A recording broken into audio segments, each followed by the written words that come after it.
Welcome back to the deep dive. Today we're jumping into something truly fundamental about how our bodies work, how they protect us, and maybe even how they, well, sometimes go wrong. We always think of the immune system as this amazing army, right? Fighting off bacteria, viruses, even tackling cancer cells. It's powerful stuff. But here's the big question, the one that bugged scientists for ages. If this army is so powerful, why doesn't it just, attack us? Why aren't we constantly battling ourselves? How does the immune system know when to stop? That's exactly it. That question, how the body achieves immune tolerance, is at the heart of the 2025 Nobel Prize in Physiology or Medicine. Today we're diving into the work of Shimon Sakaguchi, Mary E. Bronkow, and Frederick G. Ramsdell. They're the ones who discovered the regulatory T cell, the Tregs. Think of them as the immune system's essential brake pedal. The brake pedal, okay. Yeah, and finding this wasn't just like an interesting biological detail. It cracked the code on autoimmunity and, crucially, it opened the door for the third generation of cancer therapy, the immune checkpoint inhibitors we hear so much about now. Wow. So finding the peacekeepers led to a whole new way to fight cancer. Pretty much. It's about understanding how the body controlled itself and then using that knowledge. Okay, so before we get to the peacekeepers, the Tregs, maybe let's quickly sketch out the main players in this immune army, just to see why that break is so vital. You've got the first responders, right? The innate immunity, like macrophages, the big eaters, basically. Right, they engulf stuff and signal danger. And then you have the neutrophils. Ah, the kamikaze fighters, the ones that pile up as pus. Sort of, yeah. They rush in, fight, die off that debris pus. Fast and furious, but not very specific. Okay, then the elite forces, Yeah. the adaptive immunity. Exactly. That's where the T cells come in. You've got helper T cells, the commanders, coordinating the whole thing. The CD4 cells. Yep. And then the killer T cells, CD8s. These are the snipers. They find specific infected cells or cancer cells and take them out. Very precise, very deadly. Okay, so with killers like that running around, you really need that immune tolerance, that ability to not attack your own healthy cells. Absolutely. There's central tolerance, which is like basic training in the thymus gland, where T cells that react too strongly to self are supposed to be eliminated. Supposed to be. Right, but it's not foolproof. Some self-reactive cells slip through. So scientists knew there had to be another layer of control out in the rest of the body, peripheral tolerance, an active braking system. But finding that break wasn't straightforward, was it? There was some history there. Oh yeah, a messy history. Back in the 1970s, people proposed this idea of a suppressor T cell. Sounds right. It sounded plausible, but the experiments, they just didn't hold up. People couldn't find a reliable marker for these cells, couldn't reproduce the results consistently. The whole concept basically collapsed. So it became like a scientific ghost, something you didn't talk about. Exactly. It was a dead end, a forbidden zone, almost. If you were a young scientist, you were basically told, don't go there, work on something real. That failure really cast a long shadow. Okay, so that makes the next step even more remarkable. Someone did go back there. Shimon Sakaguchi. Right. Sakaguchi, working in Japan, wasn't convinced it was a ghost. He thought the idea of active suppression was right, even if the earlier attempts to prove it were flawed. And he found something. He did. His key experiment, published in 1995, was really elegant. He took normal mice and removed just one specific group of T cells. These were CD4 positive, but also had another marker, CD25, which is part of the receptor for a growth signal called IL-2. Okay, remove just those CD4 plus CD25 plus cells. And the mice developed devastating autoimmune diseases, lethal systemic autoimmunity, just from removing that one cell type. Wow. But then, crucially, if he injected those same cells back into the sick mice, it prevented or even cured the autoimmunity. So he proved their function. These cells actively stop the immune system from attacking itself. Precisely. He proved the existence of an active suppressor T cell, functionally defined. And the scientific community cheered. Finally, the answer. Not quite. Not at all, actually. Yeah. The major journals rejected the paper. It ended up in the Journal of Immunology, which back then had an impact factor of like 3.4. Which means it was basically ignored by the mainstream. Yeah. It shows how deep the skepticism ran. People still thought he was chasing that old ghost from the 70s. incredible, even with that clear functional proof. Yeah. But the tragic reality is the clinical proof of how vital these cells are already existed in humans. You mean a disease? Yes. A rare but devastating condition called IPEX syndrome. It stands for immune dysregulation, polyendocrinology, enteropathy, X-linked syndrome. That's a mouthful. It is. Basically, infants born with a defect in this system suffer from severe multi-organ autoimmunity. Historically, it was fatal very early in life. IPEX was the grim proof. break this immune break, and the consequences are catastrophic. Okay, so Sakaguchi has the function, but not really the recognition or the specific gene yet. Yeah. Meanwhile, across the Pacific. Right, totally separate track happening in the U.S. This involves Mary Bronkow and Fred Ramsdell, and interestingly, this was work initially done within a company, not a university lab. What were they looking at? They weren't looking for Sakaguchi's cell. They were studying genetics, specifically a mutant mouse strain called the scurfy mouse. Scurfy, okay. And these scurfy mice, guess what? They also suffered from terrible, fatal autoimmunity, much like Sakaguchi's mice, without the CD25 plus cells. Ah, a connection.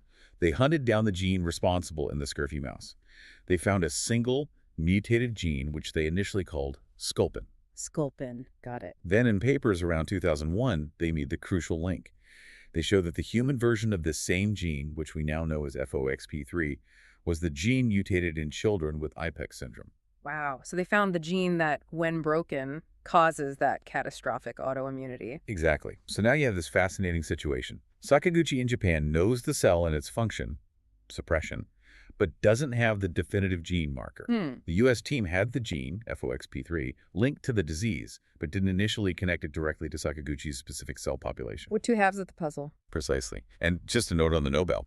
Ramsdell's recognition reflects his role as the driving force, the project leader who initiated that crucial genetic work linking FOXP3 to immunity within the company.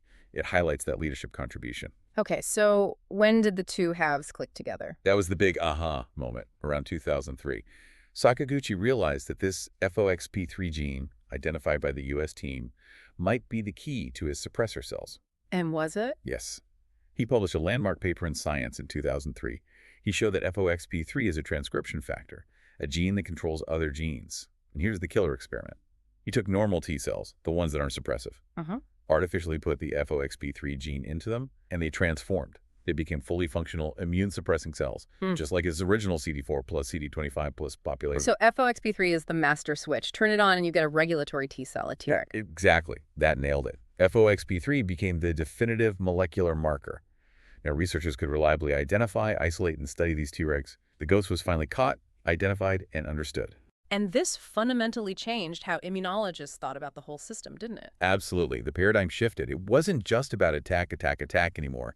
It became clear that the immune system is this dynamic ecosystem, constantly balancing attack signals with suppression signals. Health depends on that equilibrium. Attack versus regulation. Right. Tregs are essential. Without them, as IPEX showed, we're in deep trouble from autoimmunity. Okay, essential peacekeepers. Got it. But there's always a but in biology, isn't there? There's a dark side to these Tregs. There is, and it's particularly relevant in cancer. In the context of a tumor, these essential peacekeepers can effectively turn into traitors, double agents working for the enemy. How does that happen? How do cancer cells flip the peacekeepers? Cancer cells are incredibly adept at manipulating their environment. They actively recruit Tregs to the tumor site, the tumor microenvironment, or TME. They essentially co-opt them, turning them into bodyguards for the tumor. Bodyguards against what?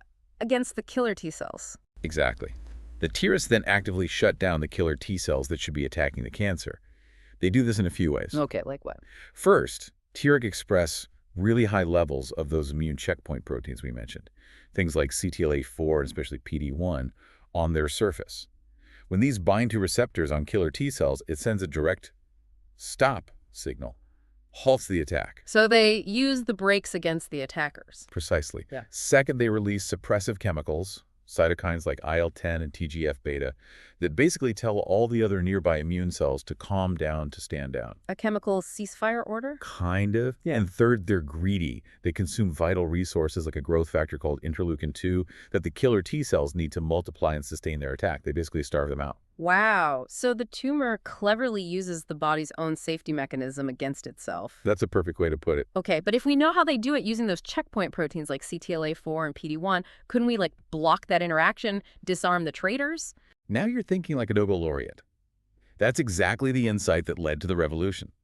And it connects directly to the 2018 Nobel Prize awarded to James Allison and Tasuku Honjo, who discovered the roles of CTLA4 and PD-1 as immune brakes in the first place.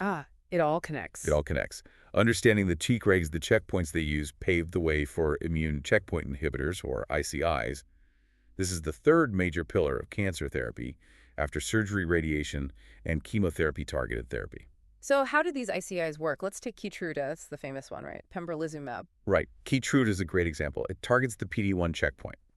So many cancer cells protect themselves by displaying a molecule called PD-L1 on their surface. Okay. When PD-L1 on the tumor cell binds to the PD-1 receptor on a killer T cell, it slams on the brakes, tells the T cell, stop, don't attack me. The don't eat me signal. Pretty much. Keytruda is an antibody. It physically binds to the PD-1 receptor on the T cell, acting like a shield.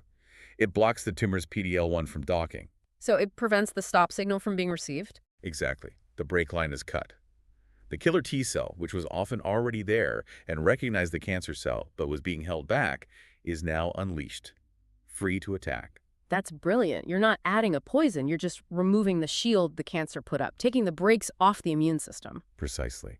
And there are other ICIs too, like Opdivo, which also targets PD-1, and Yervoy, which targets CTLA-4, another important brake. And the results have been dramatic in some cases. You mentioned Jimmy Carter earlier. Yeah, the Jimmy Carter story in 2015 was huge publicity. Former U.S. president advanced melanoma that had spread to his brain, a really dire situation. He received Keytruda and later announced he was cancer-free. It showed the world the potential power of releasing the immune system. So this really changed the whole game plan for treating cancer. Fundamentally, we went from trying to poison the tumor with chemo or target specific mutations with targeted therapy to immunomodulation. The focus shifted to how can we empower the patient's own immune system to do the job? It's trusting the body's inherent ability to fight back once the roadblocks are removed. And clinically, what did that mean for patients? For certain cancers, it meant long-term, durable responses, even cures in situations that were previously hopeless. Look at melanoma. The 10-year survival rate used to be maybe 10%. With ICIs, it's jumped up towards 50%. That's incredible. For certain types of lung cancer, like non-small cell lung cancer, 5-year survival rates have climbed significantly, up towards 30% in some groups. Huge improvements, and I assume the market reflects this impact. Oh, absolutely. The global market for these immune checkpoint inhibitors is enormous. We're talking something like $60 billion annually. That's roughly 40% of all cancer drug sales worldwide. 60 billion, wow. And Keytruda itself, it brings in over $20 billion USD a year.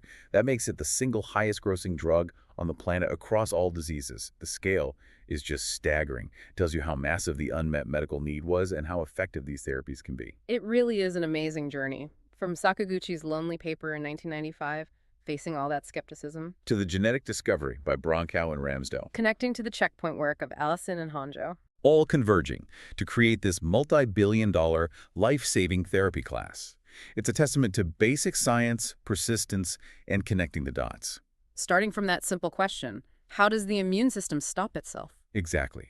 And the story isn't over. Now that we understand Peregs so much better, we know their master switch, FOXP3, we know the brakes they use, like PD-1, we can start thinking about much more precise interventions. Like what? Well, think about it. For autoimmune diseases, maybe we could find ways to boost Tregs function, to enhance the braking system where it's weak. Imagine dialing up the peacekeepers to treat type 1 diabetes or rheumatoid arthritis. Okay, amplifying them for autoimmunity. Or for cancer. Maybe we can develop ways to specifically target and disable the Tregs only within the tumor, leaving the beneficial ones elsewhere intact, even more precise than current ICIs. Or perhaps we could even engineer Tregs for specific tasks, like preventing organ transplant rejection more effectively. So the ability to fine-tune this balance between attack and regulation opens up a whole new therapeutic landscape. I think so. It raises a fascinating question for you, the listener, to ponder. Now that we can start to consciously program these peacekeepers, where else might this lead? Beyond cancer, beyond autoimmunity. What other chronic inflammatory conditions, what other frontiers of medicine might be conquered by learning to precisely conduct our own immune orchestra? The era of truly designing immunity feels like it's just beginning. An incredible deep dive today. Thank you for joining us.